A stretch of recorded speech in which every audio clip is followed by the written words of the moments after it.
Right, doing a bit of binomial expansion. I've got a question from an international paper, 2021. It says, given that k is a constant and the binomial expansion of the square root of 1 plus kx in ascending powers up to the term x cubed is this. We're going to find out what k is, we're going to find out what the a is, and the b is, and use it to approximate the square root of 1.15. So here we go. So here's what it says in the formula book.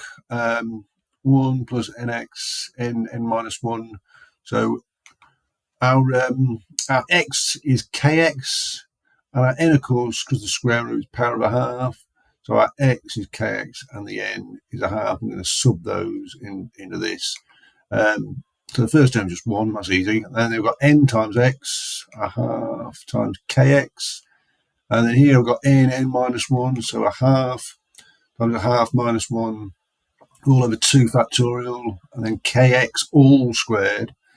And then the next term, the x cubed terms, I'll have a half minus 1, half minus 2, all over 3 factorial, or 1 times 2 times 3 if you prefer, and kx all cubed.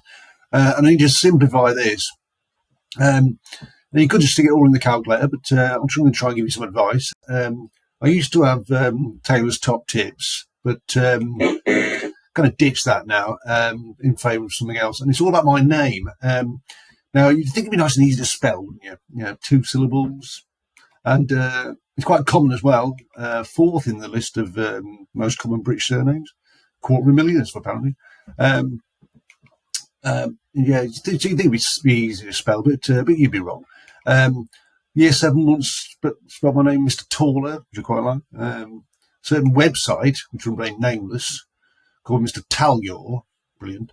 But also, a while ago, somebody on a test paper spelled my name with an extra D on the end, which I wasn't really a fan of, to be honest. I don't really know why. I'm sure it's just a perfectly innocent spelling mistake. You know, we've all done it, haven't we? But I wasn't keen on it. I preferred Lord Tay. And, of course, the Lord is a powerful person, all-knowing. So Lord Tay is going to give you some advice.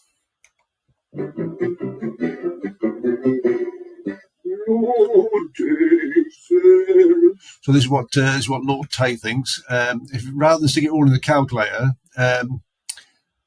change that 3 factorial into 3 times 2 times 1. But I can forget about those negatives on the top because they'll just cancel each other out. Don't bother putting those in the calculator. I can also divide the top and bottom by 3, make my life a bit easier. So really, I've ended up with just a half times a half times a half, all divided by 2. So it's like a half to the power of 4, or 1 over 2 to the power of 4.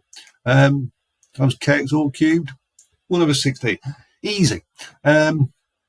That's what Lord Tay says.